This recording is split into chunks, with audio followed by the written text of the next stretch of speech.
मन हुआ उसकी छाती कूट डाले। सुर्ख लाल लिपस्टिक, शॉर्ट फ्लेक्सेस में कटे बाल, घनी कजरारी नकली पलके और गहरा आई शैडो। रायना आईने में अपना रूप देखकर खुद पर ही मुग्ध हो गई। सुंदर तो उसे बचपन से ही कहते थे सब, पर प्रोफेशनल टच क्या से क्या बना देता है ये उसे आज पता चला। तभी एक लड़का गाउन दे गया। ब्यूटिशियन ने चेंजिंग रूम की ओर इशारा किया। सुर्ख लाल गाउन डालकर जब वो अनिकेत के सामने आई तो कुछ देर के लिए तो उसकी पलकें बंद गई। बहुत खूबसूरत लड़कियों से मिला हूँ पर आज तक तुम जैसा रूप नहीं देखा, वो रायना के करीब आते हुए बोला। अनिकेत ने उसका चेहरा अपने हाथों में ले लिया। उसके भीतर से आती ना की आवाज़ उसके स्वार्थ के शोर में कहीं दबकर रह गई। वो अनिकेत को नाराज़ नहीं कर सकती थी, यहाँ तक पहुंचकर रास्ता ब्लॉक कर दिए जाने का जोखिम नहीं उठा सकती थी। लेकिन अनिकेत पक्का प्रोफेशनल था। अभी फ़ोटो शूट होना है, तुम्हारा मेकअप ख़राब नहीं किया जा सकता। फ़ोटो शूट पूरा हुआ, फोटोग्राफर्स वापस चले गए।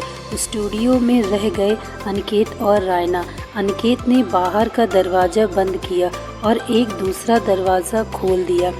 ये एक रॉयल बेडरूम था। खूबसूरत बेड के एक तरफ पफ़ी के सामने पड़ी टेबल पर बेशकीमती क्रॉकरी में वाइन और स्नैक्स सजे थे। अनिकेत एक अच्छे मेहमान नवाज की तरह बैठने का इशारा करके मुस्कुराया। कुछ देर बाद अनिकेत के हाथ रायना के कंधों पर कोमलता से थिरक रहे थे और रायना को एहसास हो रहा था कि ये शालीन गिरफ्त मना करने पर उतनी शालीन नहीं रहेगी। क्या करे? अगर वो मना करेगी तो क्या अनिकेत ज़बरदस्ती पर आमादा हो जाएगा या सिर्फ इतना कहेगा कि ठीक है, अगर फ़ोटो शूट अच्छा न आया तो किसी और को भी ट्राई करना होगा। शायद तुम्हारा मन ठीक नहीं है, अगर थक गई हो तो घर जा सकती हो। मैं तो तुम्हारा दीवाना हूँ, इंतज़ार कर लूँगा तुम्हारी हाँ का। तभी अनिकेत का शालीन अंदाज सुनकर रायना को गुस्सा आ गई। इतने नकली शब्दों की क्या ज़रूरत है? शराफत के नाटक से नफ़रत है उसे। हाँ, थक तो गई हूँ, जाना चाहती हूँ घर, चैन से अकेले सोकर सुस्ताना चाहती हूँ। ओके। अनिकेत ने उसके माथे पर एक चुंबन जड़ दिया और गाड़ी की चाबी उठा ली। चलो तुम्हें घर छोड़ आऊँ, मैं अपनी गाड़ी से ही जाऊंगी, ड्राइव कर सकती हूँ मैं। बिन मतलब की मदद की कोशिश में रायना के आत्मसम्मान के साथ उसका गुस्सा भी जाग जाता था। उसका स्वर तल्ख हो गया। मैंने कब कहा कि तुम ड्राइव नहीं कर सकती? पर रात बहुत हो गई है और तुम भला की खूबसूरत लग रही हो। और फिर तुमने पी तो तुमने भी है। रायना चिढ़ गई। मैंने कब कहा कि मैं ड्राइव करूँगा? अनिकेत मुस्कुराया। एक ड्राइवर उसकी गाड़ी लेकर आया और अनिकेत उसे अपनी सोफर ड्रिवेन गाड़ी में घर छोड़ने आया। लौटते हुए मुस्कुराते हुए विदा ली। मेकअप उतार कर बिस्तर पर पसरी तो दिल और दिमाग एक सुलझी हुई रस्सी बन चुके थे। क्या उसने अनिकेत को मना करके सही किया? कहीं इस मुकाम तक पहुंचकर उसने टांग अड़ा दी और ये एड हाथ से निकल गया तो क्या होगा उसके करियर का? सुर्ख लाल लिपस्टिक का ये ऐड उसके लिए कितना मायने रखता है ये उसके सिवा और कौन समझ सकता है। पर नहीं, उसने कुछ गलत नहीं किया। उसने तो बस शराफत के नकाब के पीछे बैठे सातिर चेहरे को जवाब दिया है। अगर वो दीवाना है और हाँ का इंतज़ार कर सकता है तो करे। सीधे से कहता है कि उसे मॉडल बनाने और उसके करियर की इतनी महत्वपूर्ण सीढ़ी चढ़ाने की फ़ीस मांग रहा है तो मन बना चुकी थी वो उसकी ख्वाहिश पूरी करने का। वैसे भी वो कौन सी वर्जिन है जो इतना सोचे? पर ये ख्याल आते ही मन कसैला सा हो गया। बचपन के संस्कार से उठाने लगे। क्या सिखाती थी मम्मी दादी कैसी होना चाहिए लड़की को, और वैसी ही लड़की बनने के सपने थे उसके। उसकी भी शादी होगी। लाल सुर्ख जोड़े में शर्माई सकुचाई सी अपने पति का इंतज़ार करेगी वो पहली छुअन उसका तन मन कपा देगी। वो सिरहन, वो धड़कन जिंदगी भर की मधुर याद बन जाएगी। थोड़ी छेड़छाड़, थोड़ी नोक झोंक, थोड़ा प्यार और थोड़ा सा सम्मान, जिंदगी से क्या इतना ज़्यादा चाह लिया था जो नीयत ऐसे रूठ गई। प्रलेख से मंगनी हुई तो उसके अपने पंख लगाकर उड़ चले थे। रात और दिन फ़ोन पर बातें दिल की धड़कन बढ़ाने लगी थी। एक अजीब सी गुदगुदी मन में बसेरा बना चुकी थी। प्रलेख की अधीरता उसकी आत्मा तक को गुदगुदा जाती। फिर वो अनन में भैया के घर का एकांत कोना, लाख मना करने पर भी प्रलेख का उसे बाहों में भर लेना और लाख चाहने पर भी उसका मना करने में सफल न होना। प्रलेख आगे बढ़ते गए, उसके तन मन को यूं भिगोते गए जैसे बादल धरती पर बरस जाते हैं। विभोर से बिना इजाज़त बिना परवाह उसे पूरा भिगो देते हैं। फिर प्रलेख के घर वालों का लेन देन पर बवाला करना और रिश्ता तोड़ देना। प्रलेख का यूं मुंह फेर लेना जैसे उनके बीच कभी कुछ रहा ही ना हो। आज भी वो सब याद आता है तो मन कसैला हो जाता है।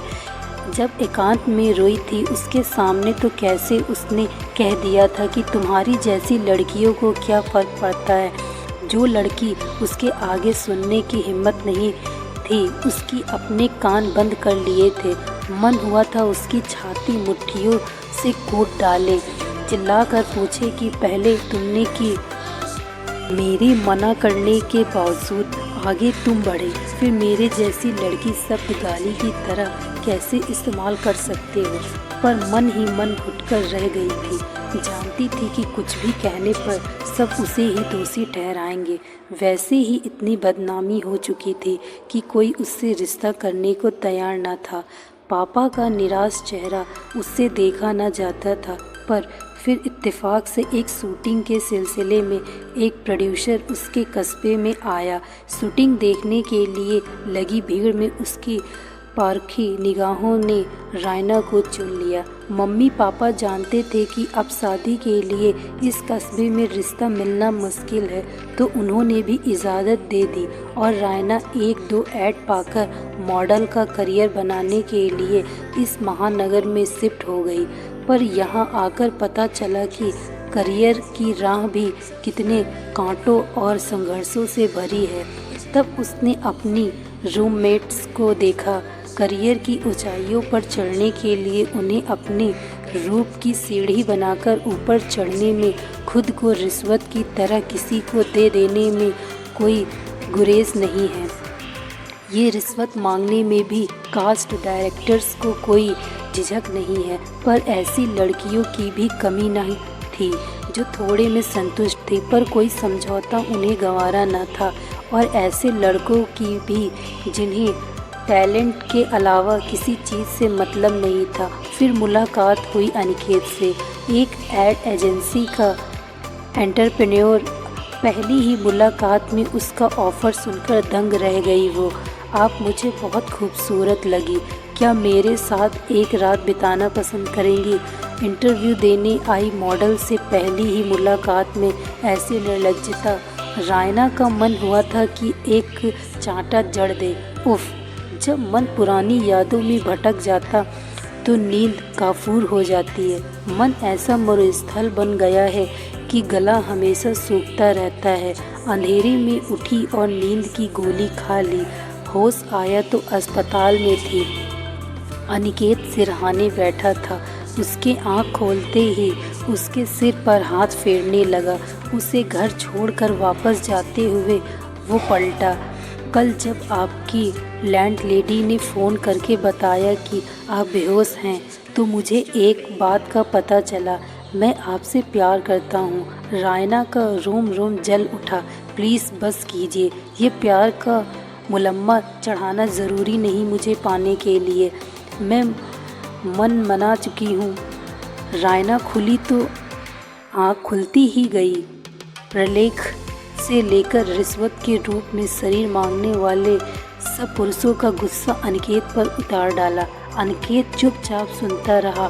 फिर उसके खामोश हो जाने पर धीमे से उसका हाथ थामकर बोलना शुरू किया। 10 साल की उम्र से 20 साल की उम्र तक मेरे पापा की पोस्टिंग यूरोप में रही। वहाँ के माहौल में मैंने यही संस्कार पाए कि अगर कोई साथी केवल सेक्स के लिए पसंद आए तो भी ये कहने और पार्टनर बनाने में कोई हर्ज नहीं है। ऐसा नहीं कि मैं अपने देश की सोच से वाकिफ़ नहीं या उसकी इज्जत नहीं करता, पर यकीनन मानो, अगर मैंने पसंद आने पर सेक्स के लिए खुलकर ऑफ़र देना सीखा है तो ना का सम्मान करना भी सीखा है। मेरी गर्लफ्रेंड बहुत रही है, पर मेरा पहला प्यार तुम हो। फिर उसने आगे बढ़कर रायना के माथे पर एक चुम्बन दे दिया। जिस दिन मेरी बातों पर यकीन हो जाए मुझे पुकारना, मैं हाजिर हो जाऊंगा। तब तक अपना ख्याल रखना। कहते हुए वो मुड़ गया। धीरे धीरे रायना के आंसुओं की बदली को छांटते हुए मुस्कान की गुनगुनी धूप उब आई। दोस्तों, मैं आशा करती हूँ आपको यह कहानी अच्छी लगी होगी। यदि कहानी अच्छी लगी हो तो वीडियो को लाइक तथा चैनल को सब्सक्राइब अवश्य करें। Thank you so much watching this video. Like, share and subscribe.